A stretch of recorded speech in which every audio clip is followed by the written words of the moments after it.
Yang ketiga, setelah penggabungan huruf dan setelah variasi huruf, yang ketiganya yang terdapat dalam pembelajaran Iqra 2 adalah huruf yang dianggap tidak ada dan juga bunyi huruf A apabila digabungkan dengan huruf La dalam satu kalimat. Kita akan contohkan di sini. Huruf yang dianggap tidak ada, karena terkadang anak didik kita ketika bertemu dengan huruf yang semacam ini, saja misalkan ya, saja, maaf, saja. Terkadang mereka akan membaca saja ya. Sampaikan kepada mereka bahwasanya huruf ini tidak dibaca agar lebih mudahnya semacamnya. Nah, kalau misalkan nanti bertemu dengan huruf yang seperti ini, bentuknya seperti huruf ya, bentuknya seperti huruf ya, tetapi di atasnya tidak menggunakan harokat. Ini kosong tanpa harokat. Nggak usah dibaca ya, anggap saja tidak ada. Misalkan contohnya nih gini ya nak ya, wa'a, misalkan wa'ata. Nah, misalkan wa'ata, cukup dibacanya wa'ata saja. Ya-nya ini nggak usah dibaca ya, ini dianggapnya tidak ada aja.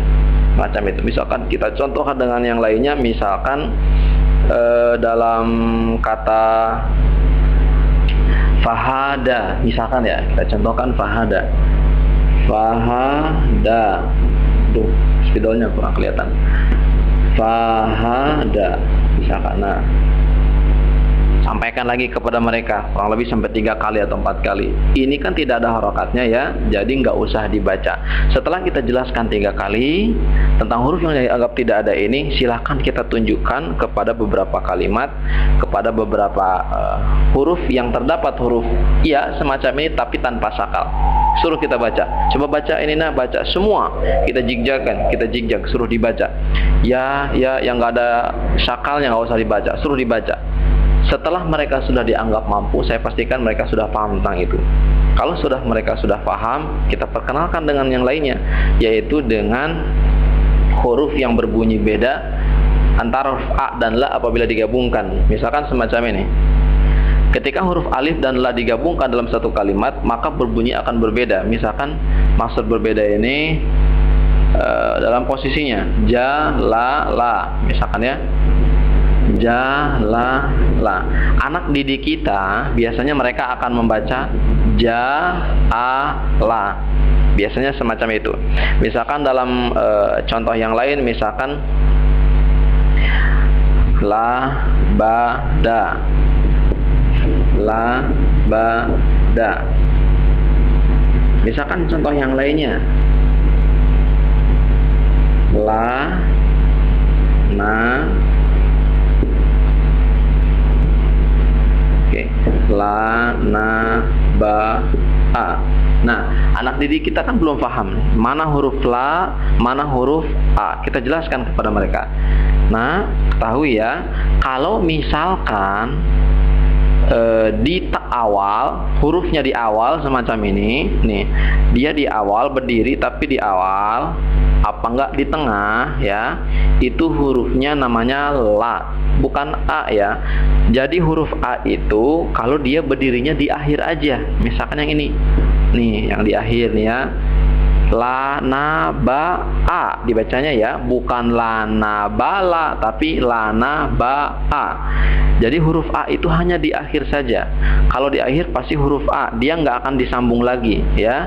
Kalau mereka ada di tengah ataupun ada di awal, maka itu namanya huruf La, bukan huruf A. Kita jelaskan semacam itu kepada mereka. Contohkan dengan beberapa kalimat yang ada di bawahnya tentang huruf La. Misalkan kita jigjag, misalkan selain jalala, misalkan kita contohkan ada la jala, misalkan ada contoh yang lain, misalkan hurufnya namanya la akala, misalkan la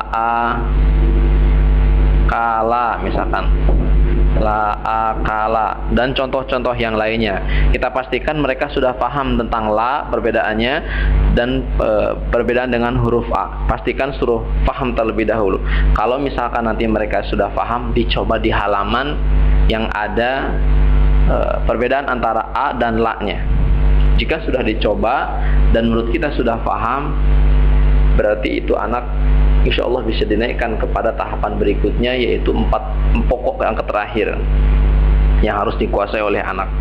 Jadi tak perlu lagi kita mengajarkan kepada mereka full 1 halaman, tidak usah. Nah, pokok yang keempat yang harus dikuasai oleh anak didik kita dalam Iqra 2 ini adalah tentang panjang dan pendek. Nah, ini yang sangat paling penting sekali. Ketika di Iqra 1 di situ sudah ada perintah baca pendek saja, nggak usah dipanjangkan. Pernah kita coba praktekkan ketika anak diperintahkan untuk membaca, nggak usah dipanjangkan, rata-rata pasti dipanjangkan, tapi saya coba ubah mereka, saya biarkan mereka baca panjang ketika di Iqra 1. Nah, ketika naik Iqra 2, dalam 4 pokok yang keempat ini, panjang pendek itu ditekankan harus mereka kuasai betul. Ketika di Iqra 2 ini harus bisa dibedakan mana yang panjang dan mana yang pendek. Ini yang paling penting dalam Iqra 2, yaitu panjang dan pendek ya. Tentu yang ada di halaman di halaman 23 kalau tidak salah, halaman 23 dan ada halaman di halaman 17, itu tentang panjang dan pendeknya. Itu yang harus dikuasai oleh anak didik kita. Misalkan sampaikan saja kepada mereka, nah kalau misalkan nanti ada yang berdiri ya, kalau ada yang berdiri bunyi alif tapi nggak ada syakalnya, itu berarti panjang ya. Misalkan ba, ini ba dibaca pendek ya, jelaskan kepada mereka. Tapi kalau misalkan nanti ada yang panjangnya, nah gini ba, maka ini dibacanya panjang. Kalau pendek itu bunyinya sebentar aja, kalau panjang agak lama. Sampaikan semacam itu biar mudah dicerna oleh mereka. Misalkan gini nah ya, ba itu pendek, tapi kalau ba itu panjang.